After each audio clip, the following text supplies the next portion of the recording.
വാൽമീകി രാമായണത്തിലേക്ക് തന്നെ മടങ്ങാം. മന്ത്രപുരസരം തന്നെ അഗ്നി കത്തിച്ച് ഭഗവാൻ വസിഷ്ഠൻ ഹോമം ആരംഭിച്ചു.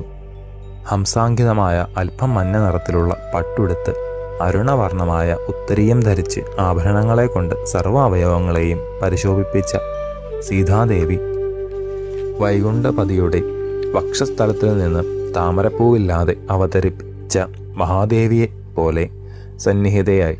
കറുത്തു നീണ്ട ചുരുണ്ട് ഇടതൂർന്ന തലമുടി, ഇടിമിന്നൽ ഒളിയാർന്ന ദേഹം, നീണ്ടതും വികസിച്ചതുമായ നേത്രങ്ങൾ, ഇങ്ങനെ ഉത്തമ ലക്ഷണങ്ങളെല്ലാം ഒത്തുചേർന്ന ജാനകീദേവിയെ അഗ്നിവേദിയുടെ അടുത്ത് ശ്രീരാമദേവന്റെ മുമ്പിൽ നിർത്തി. ജനകരാജ ഋഷി കൗസല്യാദേവിക്ക് ആനന്ദമരുളുന്ന കുമാരനോട് പറഞ്ഞു, എൻ്റെ സുധയായ ഈ സീത അങ്ങയുടെ സഹധർമ്മിണിയായി തീരട്ടെ.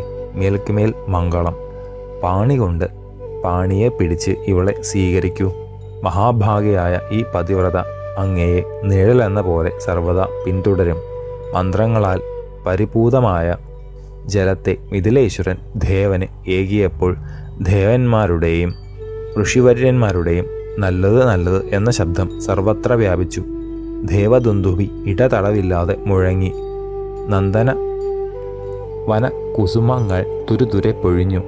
ഇങ്ങനെ സീതാദേവിയെ ദാനം ചെയ്തു കഴിഞ്ഞ് ജനക മഹാരാജാവ് ആനന്ദ കണ്ണീരോടെ തുടർന്നു, ലക്ഷ്മണ വരൂ, മംഗളമുണ്ടാകട്ടെ.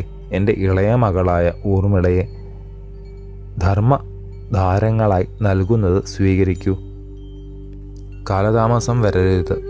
പാണിഗ്രഹണം ചെയ്യൂ. ധാർമ്മികോത്തംസമായ മിഥിലാധിപൻ ഉത്തമനായ ഭരത മാണ്ഡവിയുടെ പാണിയെ സ്വീകരിക്കൂ. മഹാബാഹുവായ ശത്രുഘ്ന ശ്രുതകീർത്തിയെ യഥാവിധി പരിഗ്രഹിക്കൂ. നിങ്ങൾ പത്നിമാരെ സ്വീകരിക്കുവാൻ അമാന്തിക്കരുത്. മഹാരാജാവിൻ്റെ വാക്കുകൾ കേട്ട കുമാരന്മാർ 4 പേരും ഭഗവാൻ വസിഷ്ഠൻ്റെ നിർദ്ദേശമനുസരിച്ച് പാണിഗ്രഹണം ചെയ്ത് അഗ്നിയെയും വേദിയെയും രാജാക്കന്മാരെയും മഹർഷിവര്യന്മാരെയും വലം വയ്ക്കുമ്പോൾ ആ മഹാത്മാക്കളുടെ ശിരസിൽ വാനവന്മാർ പുഷ്പവൃഷ്ടി ഇടതടവില്ലാതെ പൊഴിച്ചു. ദിവ്യങ്ങളായ വാദ്യങ്ങൾ അമ്പരതലത്തിൽ മുഴങ്ങി. പശ്ചാത്തലവാദ്യത്തോടെ സ്തുതിയുയർന്നു.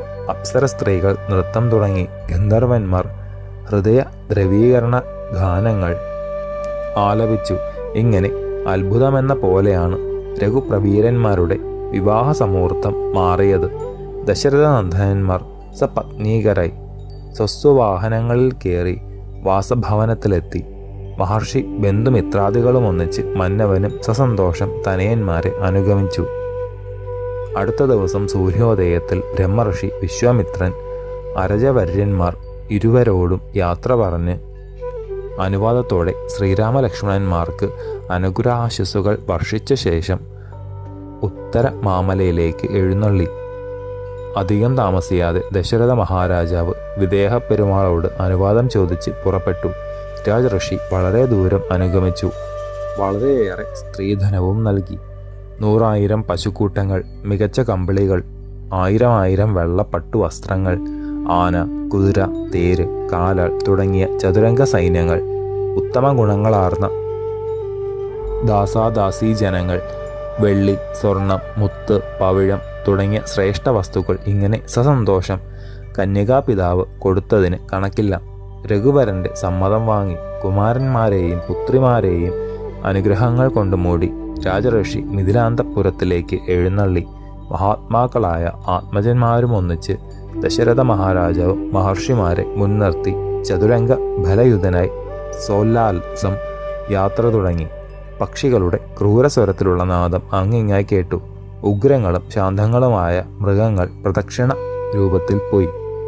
ഇതെല്ലാം സസൂക്ഷ്മം വീക്ഷിച്ച നരപാലകൻ എൻ്റെ ഹൃദയം അകാരണമായി വിറയ്ക്കുന്നുവല്ലോ എന്നിങ്ങനെ ചിന്തിച്ച് ചോദിച്ചു, ഭഗവാനെ, പക്ഷികൾ ഘോര ശബ്ദം പുറപ്പെടുവിക്കുന്നു, ദുഷ്ടമൃഗങ്ങൾ വലം വയ്ക്കുന്നു. ഇതെല്ലാം കാണുമ്പോൾ എൻ്റെ ഹൃദയത്തിന് സ്വസ്ഥതയുണ്ടാവുന്നില്ല. ഈ ദുശകുനങ്ങൾക്ക് കാരണം എന്താണാവോ?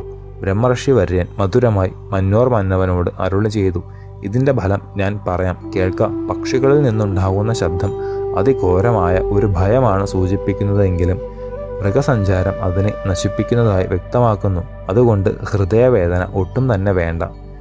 ഇങ്ങനെ സംഭാഷണം ചെയ്തുകൊണ്ടിരിക്കുമ്പോൾ പ്രകൃതിയാകെ മാറി. മന്ദമാരുതൻ കൊടുങ്കാറ്റായി രൂപം കൊണ്ടു. മാമരങ്ങൾ കടപുഴകി. അവനിയാകെ ചലിച്ചു.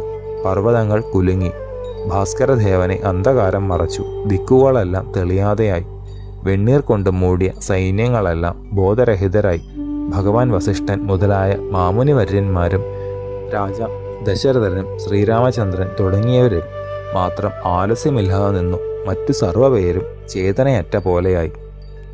ആ ഘോരാന്ധകാരത്തിൽ ഭസ്മം കൊണ്ട് മറഞ്ഞിരുന്ന സൈന്യങ്ങൾ കൺമിഴിക്കാറായപ്പോൾ കണ്ടത് അതിഭീമരൂപത്തിലുള്ളൊരു ജടാമണ്ഡലധാരിയെയാണ്. അവനീന്ദ്രവംശത്തെ ഉന്മൂലനാശം ചെയ്യാൻ ഉരുമ്പെട്ട ജമദഗ്നി സുതൻ ഭാർഗവരാമൻ, കൈലാസമാമല പോലെ അജയ്യൻ, കാലാഗ്നി പോലെ ഏതൊരുവനും ദുസ്സഹൻ, സാധാരണക്കാർക്ക് ഒന്ന് നോക്കുവാൻ കൂടി സാധിക്കാത്തത്ര തേജസ് വമിക്കുന്നവൻ, ചുമലിൽ ചായച്ചുവെച്ച പരശുവോടെ കൂടിയവൻ, വാർമഴവിലിനൊത്ത ഘോരചാപവും നിശിത ശരവുമേന്തി നിൽക്കുന്ന ത്രിപുരാന്തക തുല്യൻ ആളിക്കത്തുന്ന അഗ്നിയെപ്പോലെ അവരുടെ മുന്നിൽ പ്രത്യക്ഷനായി നിൽക്കുന്നു. ജപഹോമ തൽപരന്മാരായ വസിഷ്ഠാദി മഹർഷീശ്വരന്മാർ ഒന്നിച്ചു ചേർന്ന് പരസ്പരം പിതാവിനെ നിഗ്രഹിച്ചതു കേട്ട് കോപാന്തനായ ഭാർഗവൻ ക്ഷത്രിയനാശം ചെയ്യുവാൻ ഇനിയും തുടങ്ങുമോ? അനേകം തവണ വീരക്ഷത്രിയന്മാരെ നിഗ്രഹിച്ച് കോപതാപങ്ങൾ ഒതുങ്ങിയിട്ടുണ്ടാകില്ലേ? വീണ്ടും ക്ഷത്രിയ വംശനാശം ചെയ്യുവാൻ ഇദ്ദേഹം ആലോചിച്ചിട്ടുണ്ടാകില്ല. അർഘ്യപാദാദികൾ എടുത്തുകൊണ്ട് അവർ ഭീമദർശനനായ ഭാർഗവനെ സമീപിച്ച് രാമ രാമ എന്നിങ്ങനെ മധുരമായി വിളിച്ചു. ഋഷീന്ദ്രന്മാർ നൽകിയ പൂജകൾ സ്വീകരിച്ച ആ മഹാപ്രതാപി ദാശരഥി രാമനെ സമീപിച്ച് പറഞ്ഞു. ശേഷം ചരിതം നമുക്ക് അടുത്ത ഭാഗത്തിലൂടെ കാണാം.